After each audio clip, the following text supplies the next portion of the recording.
be down presently, Mr. Nuttall," said a very self-possessed young lady of 15. "In the meantime you must try and put up with me."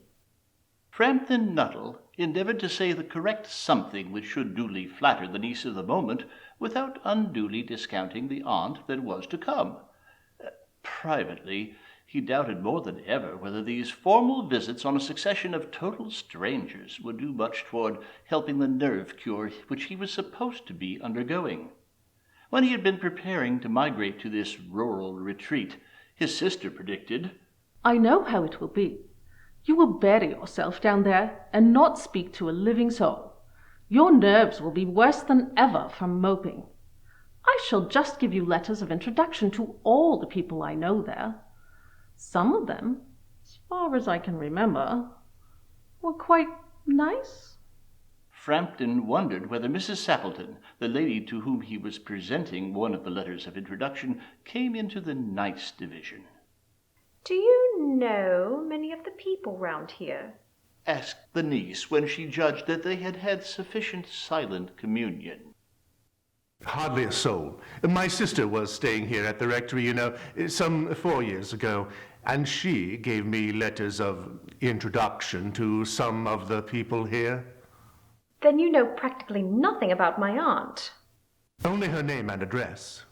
Frampton was wondering whether Mrs. Sappleton was in the married or widowed state. An undefinable something about the room seemed to suggest masculine habitation. "Her great tragedy happened just 3 years ago. That would be since your sister's time." Her tragedy? Somehow, in this restful country spot, tragedies seemed out of place. "You may wonder why we keep that window wide open on an October afternoon." She indicated a large French window that opened onto a lawn. It is quite warm for the time of the year, but has that window got anything to do with the tragedy? Out through that window, 3 years ago to a day, her husband and her 2 young brothers went off for the day's shooting. They never came back. In crossing the moor to their favourite snipe shooting ground, they were all 3 engulfed in a treacherous piece of bog. It had been that dreadful wet summer, and places that were safe in other years gave way suddenly, without warning. Their bodies were never recovered. That was the dreadful part of it. Here the child's voice lost its self-possessed note and became falteringly human. Poor aunt always thinks that they will come back some day, they and the little brown spaniel that was lost with them, and walk in at that window just as they used to do. That is why the window is kept open every evening till it is quite dusk. Poor dear aunt, she has often told me how they went out, her husband with his white waterproof coat over his arm, and Ronnie, her youngest brother, singing "Bertie, why do you bound?" as he always did to tease her because she said it got on her nerves. Do you know, sometimes on still, quiet evenings like this, I almost get a creepy feeling that they will all walk in through that window. She broke off with a little shudder.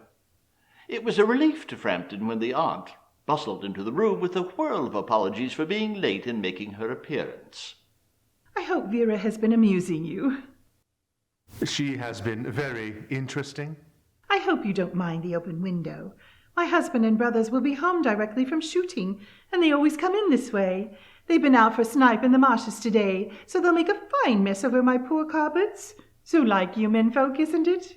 She rattled on cheerfully about the shooting and the scarcity of birds and the prospects for duck in the winter. To Frampton it was all purely horrible. He made a desperate but only partially successful effort to turn the talk on to a less ghastly topic. He was conscious that his hostess was giving him only a fragment of her attention, and her eyes were constantly straying past him to the open window in the lawn beyond. It was certainly an unfortunate coincidence that he should have paid his visit on this tragic anniversary. The doctors agree in ordering me complete rest, an absence of mental excitement, and avoidance of anything in the nature of violent physical exercise.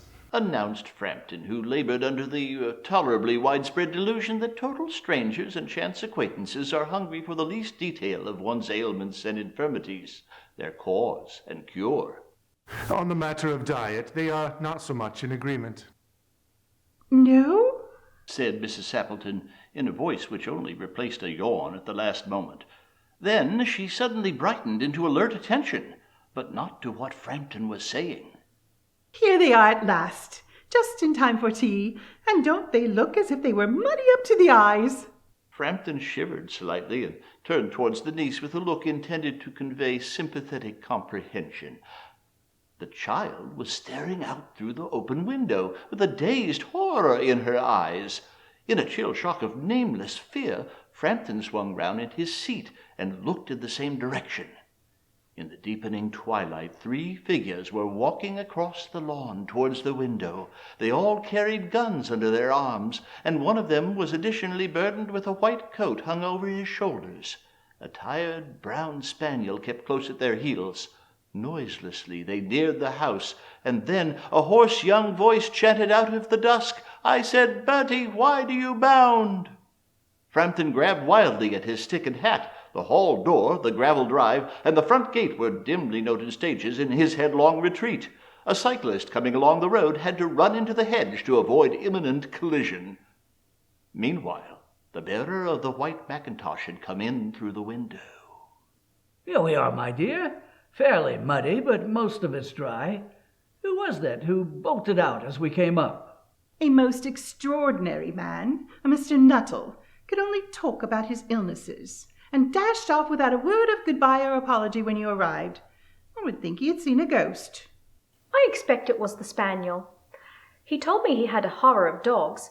He was once hunted into a cemetery somewhere on the banks of the Ganges by a pack of pariah dogs, and had to spend the night in a newly dug grave with the creatures snarling and grinning and foaming just above him. Enough to make anyone lose their nerve. Romance at short notice was her speciality. The end.